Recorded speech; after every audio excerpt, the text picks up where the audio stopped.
Coming up, a special live broadcast of Stanching Tyranny Radio.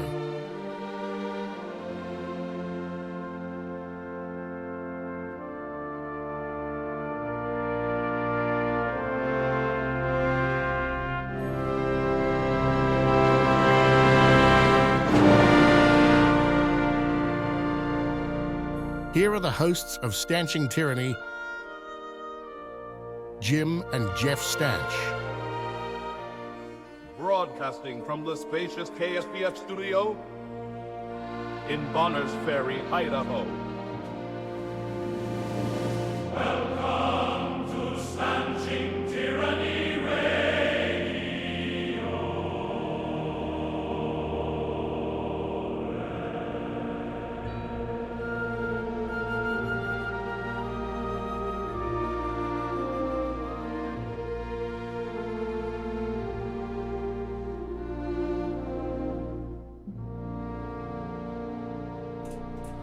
Happy Thursday afternoon and welcome to Stanching Tyranny Radio. I have good news for you, Boog. You do? Yes, I do. We're not going to be on the radio this afternoon? No. That would be good news to some of our listeners. That's true. Yeah. But no, that isn't the news. Oh, okay. Boog, yeah. You can stop hoarding the horse-worming ivermectin paste and, of course, apple-flavored. Because Governor Little has signed the bill allowing ivermectin to be sold over the counter, so that now you don't have to measure out how much of your apple-flavored horse paste. But Boog, what am I going to do with my 40-foot container full of apple-flavored ivermectin paste? I don't know. That I've been selling for, highway robbery rates. Well, Boog, apparently in Idaho you will lose customers. Well, that's what I'm saying. Well, there's other states. Boog, what? I'm a businessman. I know. I don't want competition. Right. I like a healthy monopoly. Mm-hmm. Where I have all... Why do you think I bought a 40-foot container full of apple-flavored ivermectin paste? Yeah. So that nobody else could get any. I had it all. I could name my price. Well, apparently you're going to lose. What am I going to do now? I don't know, Boog, but apparently State Senator Tammy Nichols presented the bill. Thanks a lot, Tammy. Before the Senate floor on April 3rd and told local media outlets that her goal was to eliminate a hurdle for consumers. Apparently, Boog, I wasn't a hurdle. I wasn't a hurdle. I was, she said, quote, "We're not mandating use, we're not prescribing treatment, and we are not mandating that it be sold. What we're doing with this bill is simple. We are removing a barrier." Wow. Senate President pro tempore Kelly Anthon co-sponsored it and said that ivermectin had a broad range of uses. It does. Quote, "This is a drug that had really immeasurable impacts on improving the lives of billions and billions of people throughout the world since it was discovered. It's been called in many places a wonder drug. Mm-hmm. It's been able to serve in treating and in many ways curing human diseases, treating parasites, worms in humans, and in most countries it is legal over the counter." That's the problem, Boog. It saves too many of the useless eaters. That's right. Don't forget, Boog. Mm-hmm. You'll remember, of course, during the COVID, the ivermectin got some traction amongst folks. And people were mocked for it by the media. By the media, by the leftists. Yep. Right? The expert class. Mm-hmm. The FDA, if I remember right, even tweeted something about a tweet mocking the use of horsewormer or something, dewormer, whatever the word is. Yeah. But in a study released in June 2021, found that ivermectin was linked to, quote, large reductions in COVID-19 deaths. Well, there you have it, Boog. Right. We know why the leftists hated it. Yeah. Because it reduced deaths, which is their favorite thing. That's their favorite thing. Right. We've said it before. It's their cure for everything. Yeah, that's right. For instance, Boog, From the New York Times. Are you saying you have another example? Yeah. Okay. From the New York Times, which, Boog, I read so that listeners don't have to. Yeah, thank you, Boog. Overlooked no more. Catherine McCormick. The force behind the birth control pill. Boog, does that name ring a bell at all, Catherine McCormick? You know the first thing I think of? What's the first thing you think of? The word McCormick? Irish? No. Betty Crocker. See, but then Betty Crocker makes me think of recipes. Recipes make me think of flavor. Flavor makes me think of salt and pepper and various sundry spices. Spices makes me think of McCormick, the little bottles with the red label. Yeah. Wow, boy, your mind is just a... Well, it's a complicated mess, is what it is. But it happens that you are correct. Yeah, that's right. Catherine McCormick was not her per se, but her family, her husband, the spice magnate, shall we say? The spice magnate. Yeah. Catherine Dexter McCormick. She was born to a life of wealth, which she compounded through marriage. Miss McCormick, please stop cutting the cinnamon. Yeah. Can't we just have plain old cinnamon without it being cut with, I don't know, tree bark or whatever else? I mean, cinnamon is a bark in and of itself. But you don't have to mix other barks into it. Yeah. But she was an activist, philanthropist, and benefactor who put her considerable fortune into making life better for women. Why am I suspicious when I hear a paragraph like that, Boog? Well, because it's coming up from the New York Times, so there's only one thing that can mean. Better means death. Yeah. Because, again, they love death. That's right. The leftists love death. It's the solution to everything. It is. Except, not their own deaths. Everybody else's death. Right. Yeah. She used her wealth strategically, Boog. Most notably to underwrite the basic research that led to the development of the birth control pill. Yeah. So she funded it. That's been such a blessing to the world. Yeah. Well, that happened in the late 50s, but that before that development, birth control was limited to, shall we say, mechanical means. Yeah. Physical devices, let's say. Barriers and stuff like that. The whole, the Catholics were big on the whole timing and all that. Right. Yeah. The advent of the pill, though, made it easier for women to plan when or whether to have children, and it fueled the explosive sexual revolution of the 1960s. We can be so proud of that, can't we, Boog? Well, I wonder, Boog, and it would be worthy of some research. I wonder if there were warnings back in the 50s when this was first developed of the slippery slope. Well, and I also wonder if those people were mocked and derided for even suggesting such a silly thing. Allow me to continue, because you'll see it in this article about, again, overlooked no more, Catherine McCormick, force behind the development of the birth control pill. As it turns out, Boog, her interest in birth control began all the way back in the 1910s. Wow. Yeah. They weren't even driving. Well, she might have been driving in a car then. Yeah, but most people weren't. Right.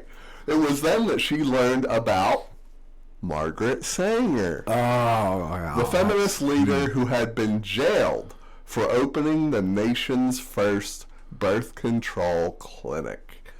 Wow. Makes me wonder. Yeah. Because again, if you read birth control clinic in the New York Times, it's, as my bus kids would say, it's highly sus. Yes.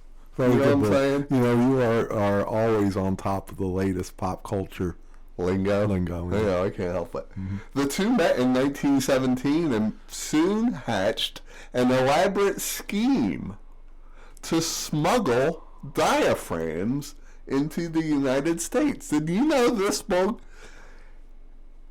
diaphragms were banned under the Comstock Act. Now, you remember the Comstock Act from just recent history, right? It came to attention again back during the discussion about overturning Roe v. Wade. Right? And the Comstock Act made it a federal crime to send or deliver through the mail obscene, lewd, or lascivious material, including pornography, contraceptives, and equipment used for abortions. That was the Comstock Act. Wow. Well, Miss McCormick apparently was fluent in French and German from all her high schooling.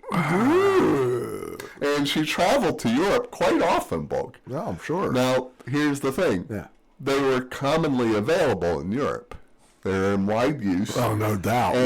Europe's, as the liberals like to say, way ahead of us. Well, way more debauched than us, although we are proud to catch up. Miss McCormick had studied biology at MIT, and so she was able to pose as a scientist in meetings with the manufacturers of these devices. And what she would do is she would purchase hundreds of these devices, and then she would hire seamstresses in Europe to sew these devices into dresses. Then she What a gal. She would have them sewed into dresses, evening gowns, and coats, and then she would have those garments wrapped and neatly packed into steamer trunks for shipment back to the United States. Okay. She would get through customs no problem because she's who she is, and it didn't look like anything but dresses. They didn't have X-rays and all that stuff Yeah. like they do now. So that's what she did, and she did it from 1922 to 1925. She smuggled more than 1,000 diaphragms into Sanger's birth control clinics. Her husband died in 1947, Mr. McCormick. I figured.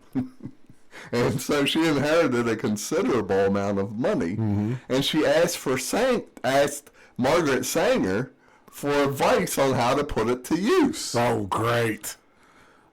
I can only imagine what that advice Margaret was. Sanger advocated her using it to advance research into contraception.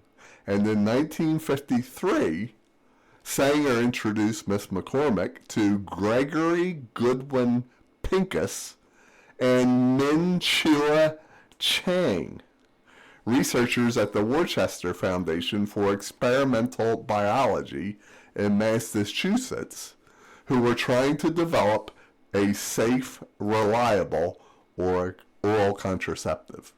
Now, both those guys are also dead. I'm not going to say good.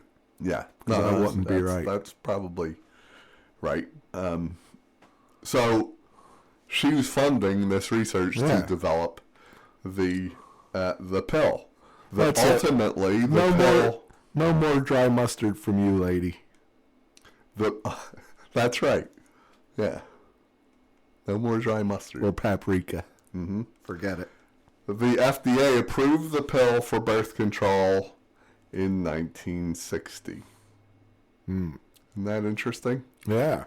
She was born Catherine Moore Dexter, and she was born to an affluent, socially activist family in Dexter, Michigan, west of Detroit. Her grandfather, Samuel Dexter, founded that town, Dexter. Makes sense. In 1824, and maintained an underground railroad stop in his home where she was born. Her great-grandfather, also Samuel Dexter, was Treasury Secretary under John Adams. Isn't that interesting? Yeah. She got all kinds of connections. She grew up in Chicago with her brother Samuel, another Samuel Dexter, and their mother, Josephine, was a Boston Brahmin. What's a Brahmin, Bo? Do you know? Isn't it like a gypsy or something? I'm going to look that up here. I'll look it up. You look it up. Brahmin. Right? Yeah. A Boston Brahmin who supported women's rights. Their father, Wirt, was a high-powered lawyer who served as president of the Chicago Bar Association and as director of the Chicago, Burlington, and Quincy Railroad. So a Brahmin is a religion. Really? So it's like a social an Eastern religion. Huh. Brahmin is a Varna, which is a social class in Hinduism. She's a Hindu. Traditionally, Brahmins are regarded as the highest of the four social classes, which also include warriors and rulers, merchants and farmers, and laborers and servants. Huh. Traditionally, the Brahmins are priests and scholars, guardians of knowledge, and advisors to help influence society. Yeah. So that's basically a Hindu. Wow. Yeah. Well, she attended MIT, like I said. She majored in biology, and she graduated in 1904 and planned to attend medical school. But by then, she had started dating the dashing Stanley McCormick, who she had known in Chicago, and who was heir to an immense fortune built on a mechanical harvesting machine that his father invented.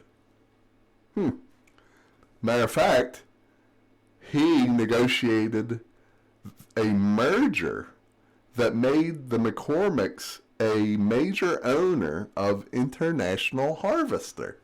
Is that right? Isn't that interesting? I never knew that they owned that. Owned it? Did I say owned it? Yeah, I think you I might have. think I did too, Boog. Well, so she got married to old McCormick Mister, and she forewent going to medical school. Before they were married, he had shown signs of mental instability and began experiencing violent paranoid delusions. He was hospitalized with what later was determined to be schizophrenia. Wow. Yeah. And ended up under psychiatric care in the McCormick family's estate in Montecito, California, until his death. She never divorced him, never remarried, and had no children. Wow. Isn't that interesting? Yeah. Yeah, yeah. So after this, he was basically incapacitated. That's when she really got herself involved in these social causes. Yeah. The suffrage movement. She gave speeches and rose to leadership in the National American Women's Suffrage Association. Okay. After women got the right to vote in 1920, that association became the League of Women Voters. Right. And she became its vice president. You know, without the suffrage movement and that organization, we wouldn't have had prohibition. Yeah. That was probably the last time that women voters actually did a good for the society. Yeah, well, and it's interesting that this does not mention that at all. Right. But that is what that was about, that whole movement. Yeah. So, just, again, Well, it's like it's the anything. New York Times. It started out as what could have been a social good, but then sin enters the picture, right?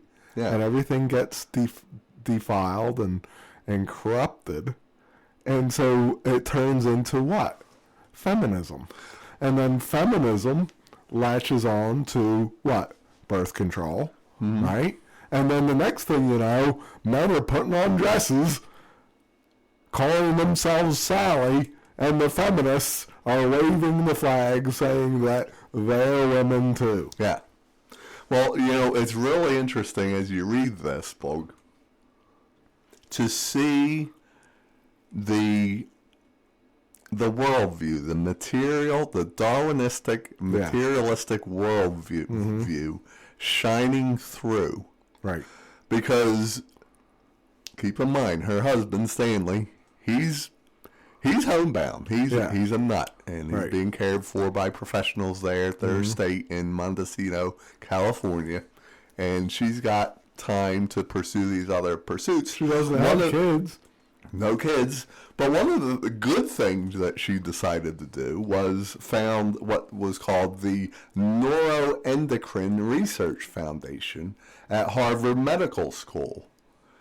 They believe that that schizophrenia was caused by a malfunctioning adrenal gland. Okay. So they were studying hormones. Right.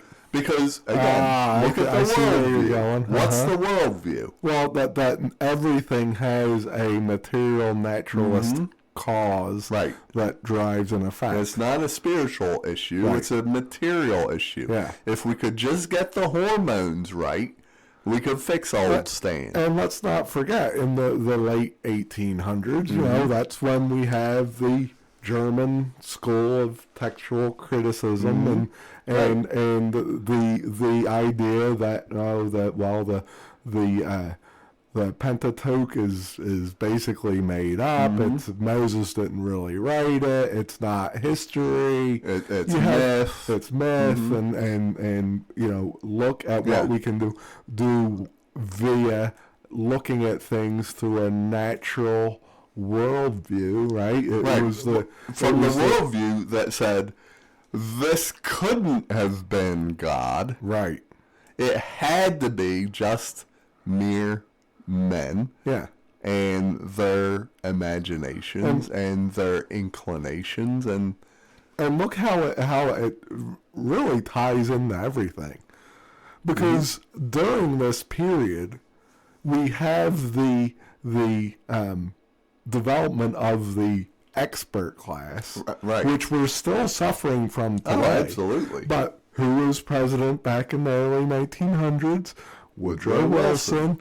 What did we get? We got Colonel Edward Mandell House. He's pulling the strings behind the scenes. We got the Federal Reserve. We got the income tax, all from the expert class telling the American citizenry that they're too dumb to run their own lives. Let us do it. Look, we have all the products, all the programs, everything you need, and it has only gotten worse over time. You fast forward into the World War I, and everybody thought that with these great leaps in technology that we were going to create this was the war to end all wars, right? Isn't that what they said? Yep. Until it wasn't. Right. But even matter of then, fact, that was it was commonly called the Great War. Yeah. It wasn't even called World War I until the late 40s? Yeah. When humanity had to be honest. Yeah. Yeah. And even World War II, you have the development of the atom bomb, and boy, we human beings, and Americans in particular, thought that we just had everything figured out, right? Yeah. And we still do.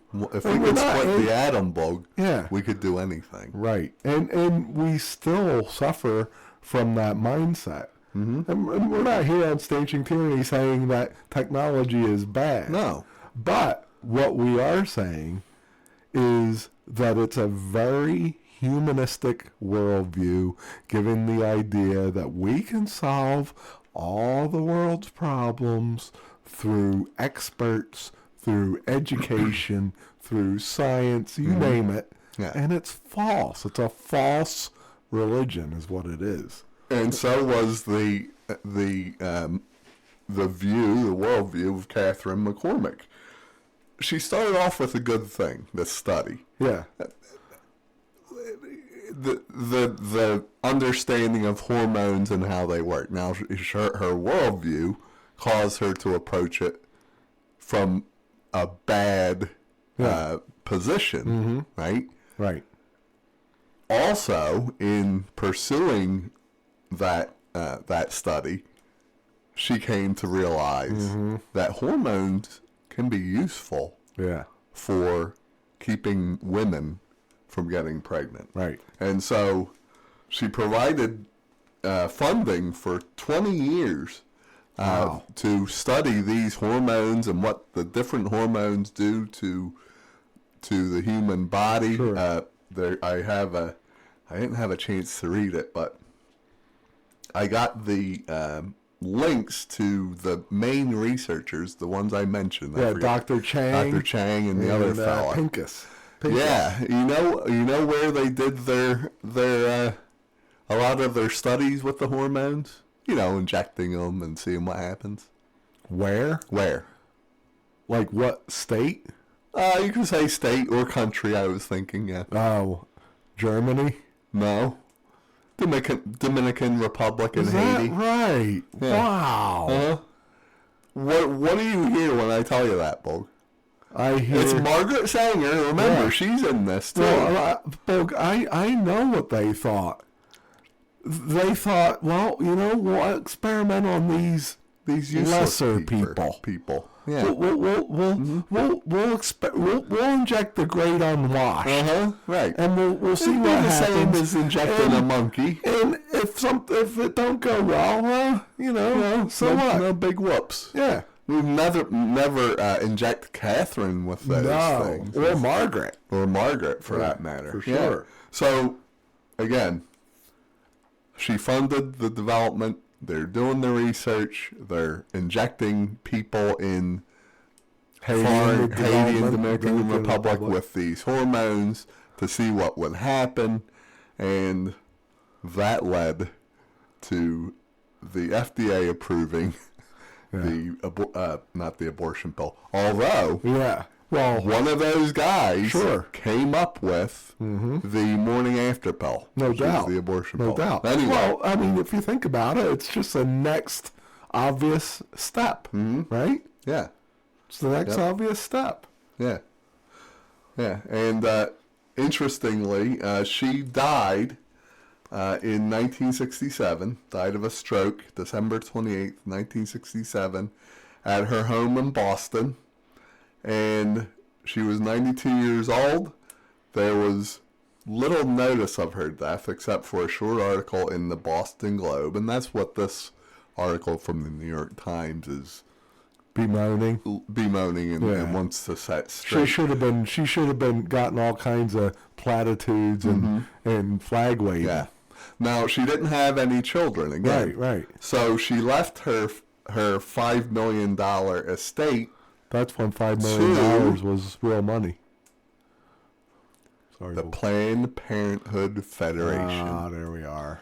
Yep. And she left $1 million to Dr. Pincus, the morning after pill guy. Right.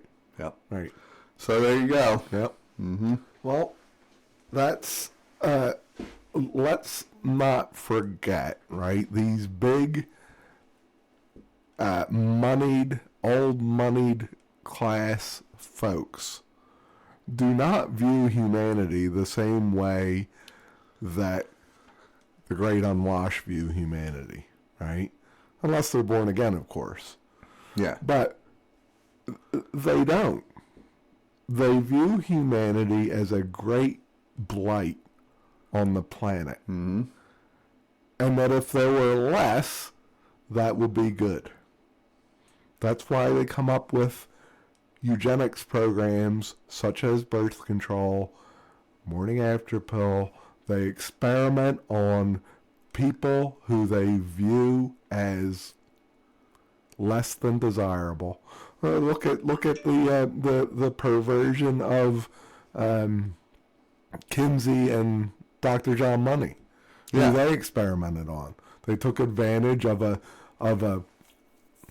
uneducated, very poor, not real smart people.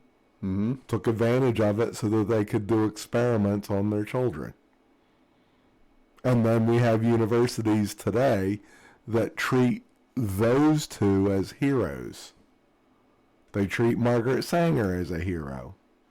No doubt they would treat Ms. McCormick as a hero. Yeah, right. Right? Although, you could say that Ms. McCormick stumbled into it, right? But she got very close to, a wicked woman in Margaret Sanger, who saw this as an opportunity to expand on her wicked eugenics program. And she got her way. Yeah. She got her way. Yep. And that's where we are. I mean, look at the issue of IVF, in vitro fertilization, vitro, Yeah. whatever it is. Mm-hmm. I mean, look at the issue of that, where quite literally, if this progresses the way, the natural way that it would progress in a sin-cursed world, that people can look through a catalog of sperm and egg donors and decide which ones is going to make the best offspring for them, where the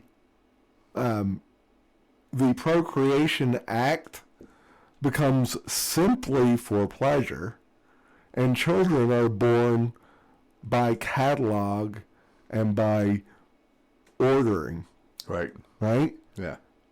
That's the road we're going down. Where, okay, so you have this IVF child made, and it has a genetic propensity of something that you don't prefer. Well, just eliminate it and do it again. Reorder. Right? Mm-hmm. Taking the throwaway economy, the landfill economy, to its just most grotesque extreme. That's where it goes. And it takes Christians to call this stuff out and say, look, we can't be doing this. We can't be treating childbearing and having children. We can't treat it like ordering something on Amazon. That's not right. Yeah. We can't treat these human beings as products, because look at the natural outcome of that. Well, I think there's a Supreme Court case coming up about these IVF,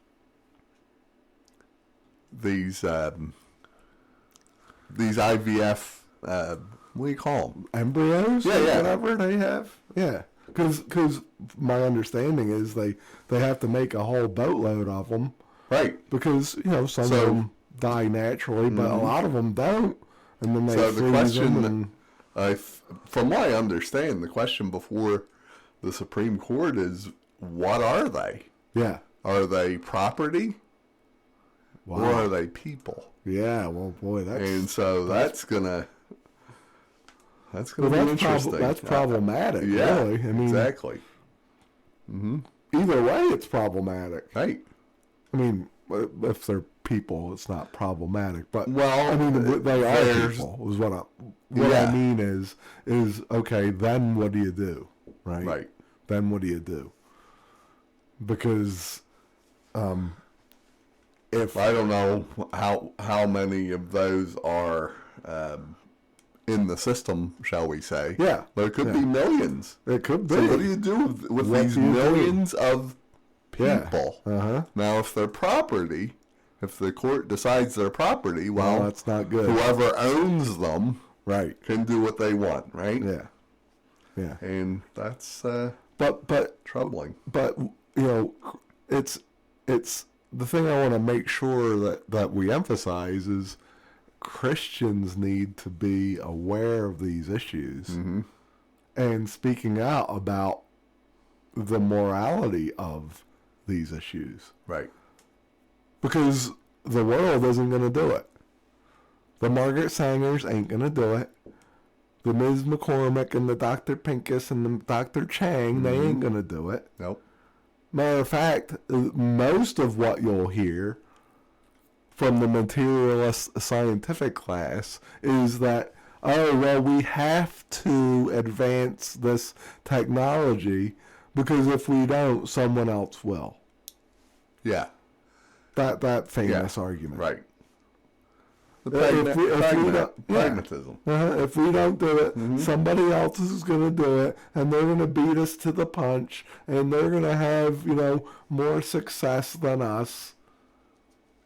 Yep. Like it's nothing. Like it's not an issue at all. Right.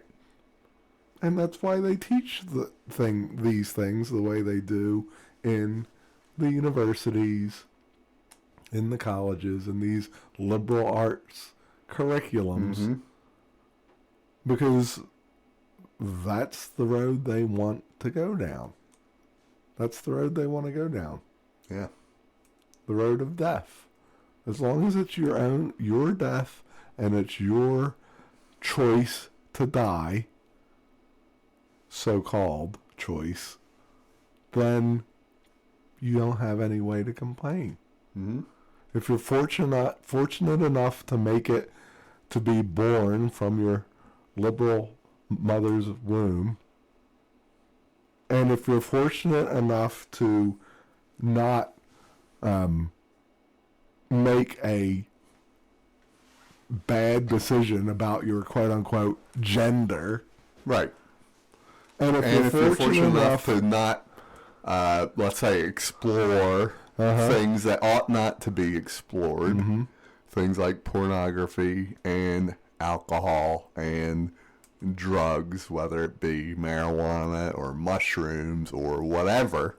All the things that they're putting in front of you saying, oh, look, this is going to make you fulfilled. Just try it. It's no big deal. Yeah. What are you afraid of? That's what they do. Yep. Use shame and intimidation. Yeah. And if you're fortunate enough to make it through all those things, well, they'll promote suicide. They'll promote eugenics. They'll promote euthanasia. That's the culture of death. That's what they do. Yeah. Well, let's take a break. When we get back, let's address some of the pressing issues in Dear Boog. Yeah.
You're listening to Stanching Tyranny Radio on KSBF 88.9 FM, Bonners Ferry, Idaho.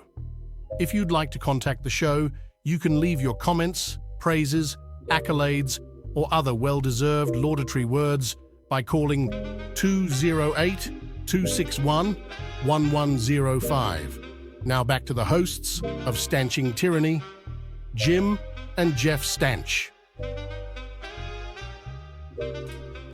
Welcome back to Stanching Tyranny Radio. Now let's get into some real issues here on Stanching Tyranny. Oh, you know what that music is? I do. It's telling me one thing, Boog. Yes. Dear Boog. Mm-hmm. Where we take letters that are sent in to, well, other people, because people don't send us letters. And they don't call us. And they don't stick things in our mailboxes or send us emails, or sometimes we'll get a text message, but usually not asking for advice. And so we take letters that are written to other people, and we cross out the name to, like, Dear Abby, we change it to Dear Boog, and then we answer it, which might give you a very clear understanding as to why we don't ever get any letters. Right, Boog? That's right. That's right. That's the fact. Did you want to start with? I had this one from again, Boog. I read the New York Times, so the listeners don't have to. And they have this column from, well, they call it the ethicist. I see. So it's letters addressed to this person, Kwame Anthony Appiah. We're gonna take one of his letters? Yeah, one of his. All right. The question is this, Boog. Someone wrote in. Ready? Is it wrong? See, that's not how you start Dear Boog letters. Oh, Dear Boog. Thank you. Is it wrong to remove a card from Monopoly? Is it wrong? That's the question. Like when you're playing it? That's like what I was wondering. Pretend like that boardwalk isn't, available? Yeah, right. That's what I thought. Okay. But let me read it. It's actually a good... Let me read it. All right. My grandchildren love playing Monopoly. The board game has become a great way for me to interact with them, and also a great way for them to see capitalism in all its imperfect glory. The problem is that one of the cards a player may draw when landing on community chest is, quote, bank error in your favor, collect $200. Right when we first started playing the game together, I removed that card from the set. And I did it because I thought it taught the wrong lesson. Because the proper thing to do when there's a bank error in your favor is to report it to the bank and return their money. I gotta admit, I never thought this deeply about it. I didn't either. But I gotta say, hats off to you, grandfather. Yeah. That's a good job. My grandchildren have discovered the deletion and believe I am silly and old-fashioned. After all, it's just a game, they say.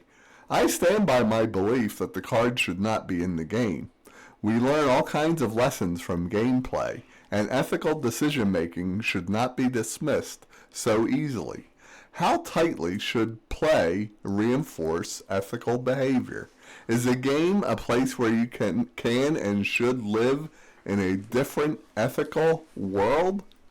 That's the question. Wow. Now, the ethicist proceeded to mock the man, saying, while risk is a primer on imperialism, urging players to conquer continents and subjugate foes, Clue trivializes violent homicide, and the game Sorry sanitizes revenge. I think there's a difference here. There is, yeah. The difference is in risk and in Clue, especially. You could be the perpetrator, but it's more of a mystery. Yeah. In this example, you know exactly what you're doing, and you know that you're benefiting from someone else's loss. Yeah, so then the question is, should you benefit from the error of another? Right. And that's what he's trying to teach his grandchildren. And I think he's teaching them the right thing. Mm-hmm. Well, and I think the ethicist is lacking in, I don't know, ethics.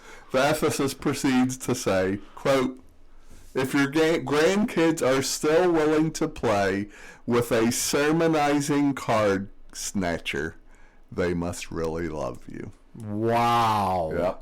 Yeah. Mr. Ethicist, see, let me just point something out.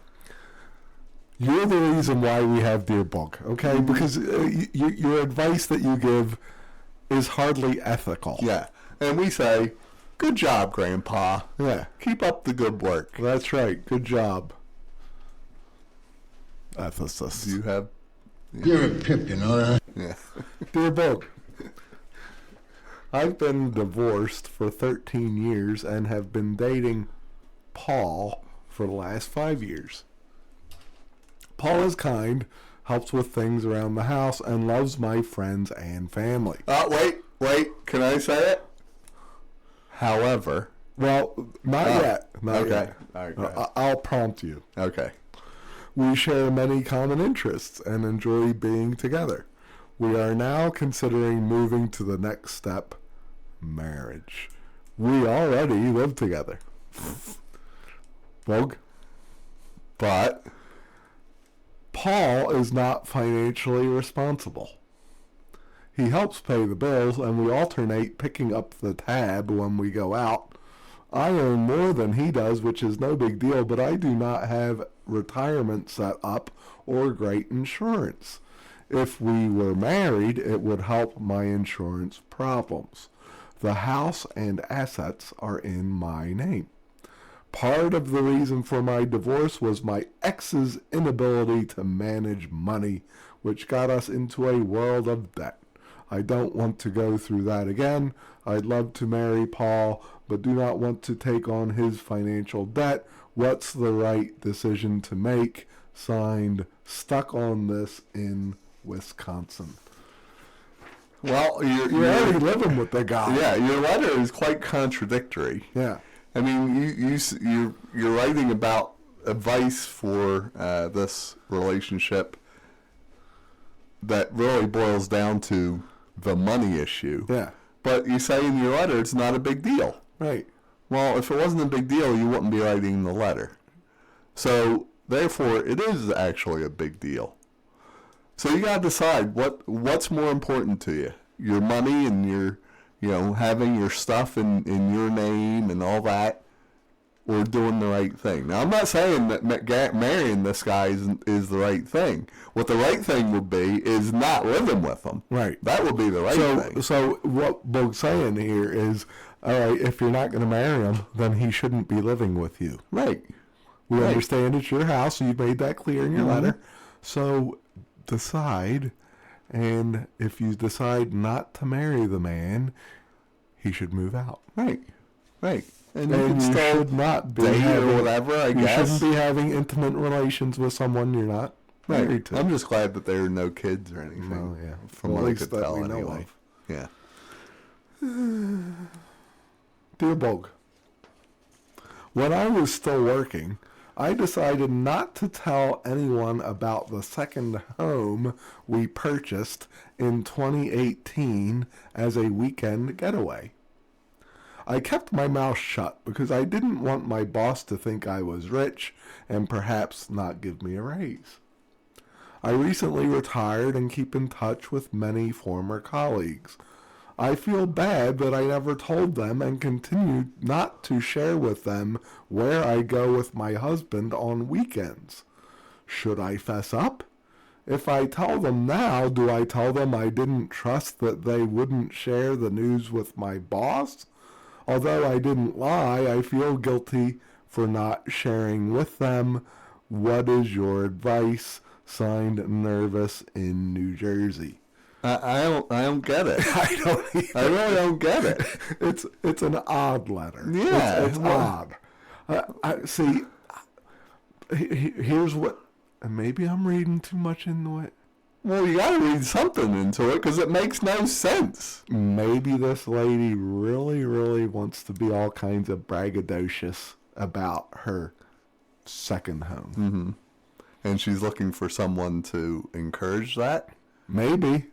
I mean, the way I look at it is, okay, so you invite friends over to your second home. Right. And they're like, golly gee, this is a nice place there you got there, Sally. It's nice. Yeah. And they say, how long have you had this home? Maybe, I don't know, maybe that might happen. Sally bought it back in 2018. Right. I mean, what business is it of theirs? Right. It's just, You never said anything about that before. Yeah. Just never came up. What's the big deal? I don't know. I mean, if you're working and you're earning enough to do this, well, I don't see why you had to, get a poster board and make a big sign out of it and bring it into your work so that everybody knew. Unless you were like embezzling from the company or something, that'd be different. Yeah. So, examine your motives. Yeah. Examine your motives. Yikes. That's what I would say. Man, Boog. Mm-hmm. Dear Boog. Yeah. I've been dating a guy off and on for the past 7 years. Wow.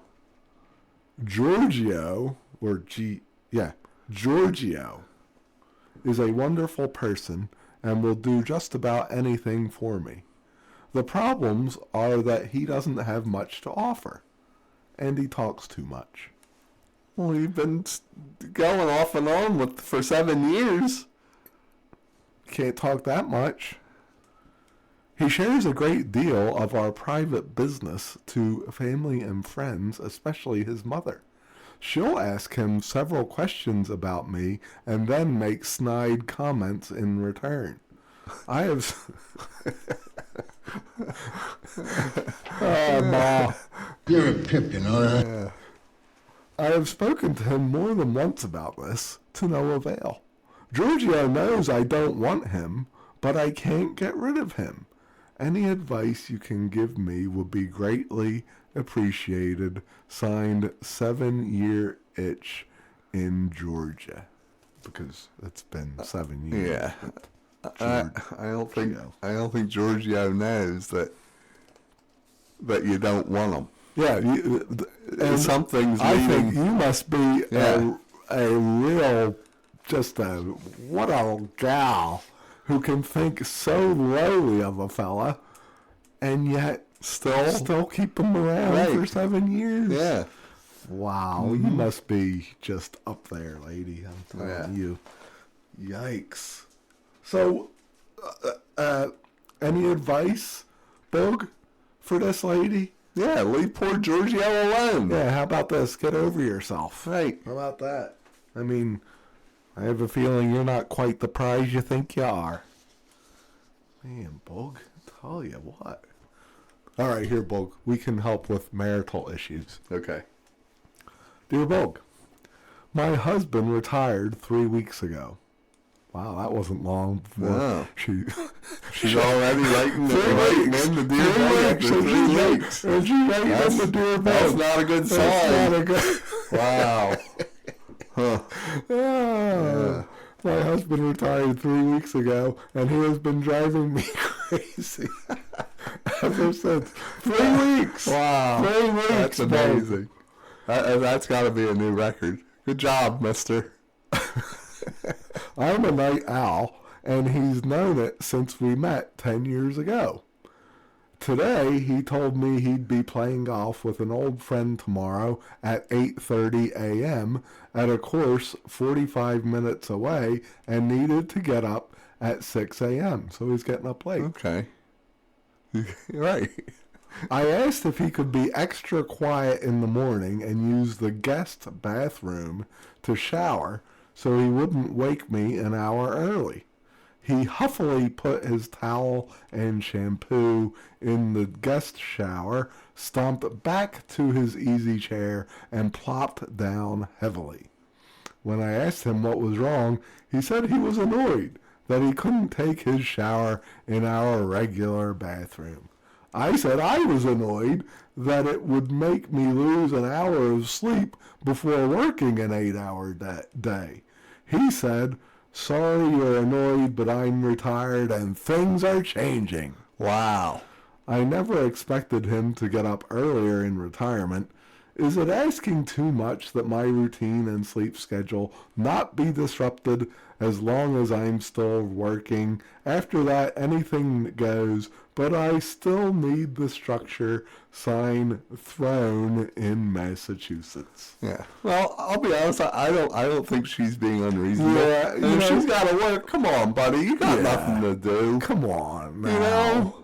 Just go use the Don't have a pity bathroom. party because you have to suffer a slight inconvenience in having to use the guest bathroom. I mean, really. And really, you're going to stomp around and then flop down in the easy chair like you're 6? You should have said, I'm sorry, honey. You're right. You got to go to work. I wish you could come with me. But I'll do whatever I can to make sure that you get the rest that you need. It's not like she's just plain old likes to sleep till 10 o'clock in the morning. Right. Yeah. That's what I thought it was going to be. Yeah, apparently she's got to get up and go to work. Right. So help her out, mister. Yeah. Man, go make her lunch. Do something nice. Yeah. Dear Boog. Yeah. I have had a housekeeper or house cleaner helping me to take care of my home for the last 30 years. Wow. Wow, that is a long time to clean somebody's the same house. Individual? Or Apparently. we don't know yet. It said house cleaner. Okay. She comes sometimes every week, sometimes every other week. She works part-time at another job and we work around her schedule. When I retired 5 years ago and the pandemic began, I was sitting full-time for my grandkids. Well, why don't you stand up once in a while? I'm just asking. Right. Everyone is in school now, and I think I would like to clean the house myself. All right, well, I enjoy cleaning, but I welcome the help when I was working full-time with my kids and then the grandkids.